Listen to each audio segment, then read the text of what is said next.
గన్నవరం మాజీ ఎమ్మెల్యే వల్లభనేని వంశీకి బెయిల్ మంజూరైంది. సత్యవర్ధన్ కిడ్నాప్ కేసులో అరెస్టు రిమాండ్ ఖైదీగా ఉన్న వల్లభనేని వంశీ మోహన్కి ఎస్సీ, ఎస్టీ కోర్టు బెయిల్ మంజూరు చేసింది. వల్లభనేని వంశీతో పాటు మరో నలుగురికి బెయిల్ ఇచ్చింది. ఈ కేసులో మంగళవారమే వల్లభనేని వంశీ రిమాండ్ గడువు ముగిసింది. దీంతో పోలీసులు కోర్టు ముందు హాజరుపరచగా కోర్టు వంశీ రిమాండ్కి మరోసారి పొడిగించింది. అయితే తాజాగా వల్లభనేని వంశీతో పాటు మరో నలుగురికి బెయిల్ మంజూరు చేసింది. 2024 ఫిబ్రవరి 20న గన్నవరం టీడీపీ ఆఫీసుపై దాడి జరిగింది. ఆ సమయంలో గన్నవరం ఎమ్మెల్యేగా వల్లభనేని వంశీ ఉన్నారు.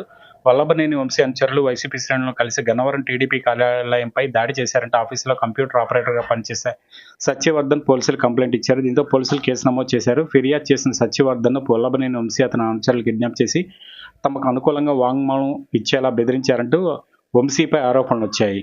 దీంతో సత్యవర్ధన్ కిడ్నాప్ చేసి బెదిరించారన్న ఆరోపణలపై 2025 ఫిబ్రవరి 13న హైదరాబాద్లో ఉన్న వల్లభనేని వంశీని ఏపీ పోలీసులు అరెస్ట్ చేశారు. అనంతరం విజయవాడకు తరలించి కోర్టులో హాజరుపరిచారు. కోర్టు రిమాండ్ విధించడంతో వంశీ ఫిబ్రవరి నుంచి అంటే దాదాపు 3 నెలలుగా విజయవాడ సబ్ జైల్లో రిమాండ్ ఖైదీగా ఉన్నారు. ఈ రిమాండ్ ముగియడంతో మంగళవారం కోర్టులో హాజరుపరిచారు. ఈ సమయంలో తనకు అనారోగ్య సమస్యలు ఉన్నాయని వంశీ కోర్టు దృష్టికి తెచ్చారు.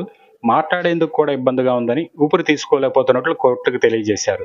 దీంతో న్యాయస్థానం వంశీని ఆసుపత్రికి తీసుకెళ్లాలని పోలీసులను ఆదేశించింది. అనంతరం ఒకరోజు రిమాండ్ పొడిగించింది. తాజాగా వంశీ వేసిన బెయిల్ పిటిషన్ మీద విచారణ జరిపిన కోర్టు వంశీతో పాటు మరో నలుగురికి బెయిల్ మంజూరు చేసింది.